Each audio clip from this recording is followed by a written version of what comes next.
রোজিনাস ক্লাবের সমস্ত মৎস্য শিকারী বন্ধু এবং ভিউয়ার্স বন্ধুদের স্বাগত। আপনারা ব্যাকে যে পুকুরটি দেখছেন এটি হচ্ছে আটি দিঘি। সুমন দাস সাদা টোপে একটি কাতলা মাছ ধরার ভিডিও দেখাচ্ছি।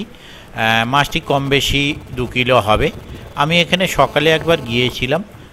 দুটি শিটে চারটি, একটি শিটে 4টি, একটি শিটে 3টি মাছ, আর অন্যান্য শিটের মধ্যে কেউ একটি, ম্যাক্সিমাম শিটেই একটি, আবার কয়েকটি শিট তখন নেট ভেজেনি, এরকমও ছিল। একটি শিট আবার মাছ মিস করেছে যে কারণে নেট ভেজেনি, এরকমও ছিল। তবে তখনও পর্যন্ত সেইভাবে কিছু মাছ খাচ্ছিল এরকম বলবো না, ফটকা মাছ অবশ্যই খেয়েছিল।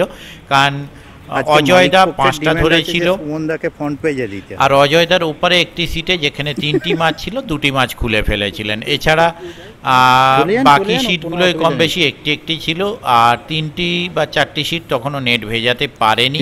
তার মধ্যে একটি সিট মাছ মিস করে নেট ভেজানো হয়নি। বেলায় শুনলাম মাছ খাওয়াটা একটু কমে গিয়েছিল রোদ্দুরোটায়, তবে অ্যাকচুয়াল কি হয়েছে আমার জানা নেই। আমি সুমনদার সাদা টোপে একটি কাতলা মাছ ধরার ভিডিও আপনাদের সঙ্গে শেয়ার করছি। এই পুকুরটি 3 দিন চলবে, 3000 টাকা পার সেট। রবি, সোম, মঙ্গলবার লাস্ট। কোনো রকম কনসিডার ওনারা করবেন না। সকালবেলা টাকা দিয়ে বসতে হবে, মাছ খাক না খাক সম্পূর্ণ নিজ দায়িত্বে। তাই যারা যাবেন অবশ্যই চিন্তা ভাবনা করে বুঝে শুনে নিজের দায়িত্বে যাবেন। আমার কথায় নয়, হতেই পারে আপনি ফাঁকা নেট নিয়ে বাড়ি এলেন, সেক্ষেত্রেও আপনাকে কিন্তু পুরো পেমেন্ট করে আসতে হবে। তাই যারা যাবেন অবশ্যই চিন্তা ভাবনা করে বুঝে শুনে নিজের দায়িত্বে যাবেন। দেখতে থাকুন বাকি ভিডিওটুকু। ধন্যবাদ।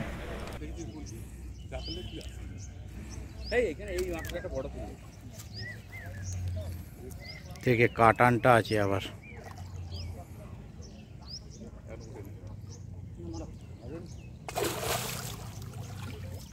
কত ছাড়া বোল্ডার ফেলা আছে, খাচ্ছে না।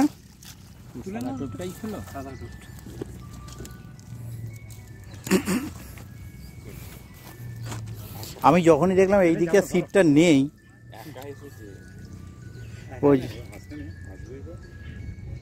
কোনো মানে সাদা টোপটা তো বোল্ডার ফেলা রয়েছে। গত বছর মনে আছে ওই কোনে রুই মৃগেল ধরবে এসে বলে 3 নেট কাতলা ধরে ফেললো। সেটাই না, মানে বোল্ডার গুলো পড়ে রয়েছে, চোখে দেখতে পাচ্ছে না ওরা। দেখ খাওয়া নিয়ে দরকার যাতে ক্ষতি হয়।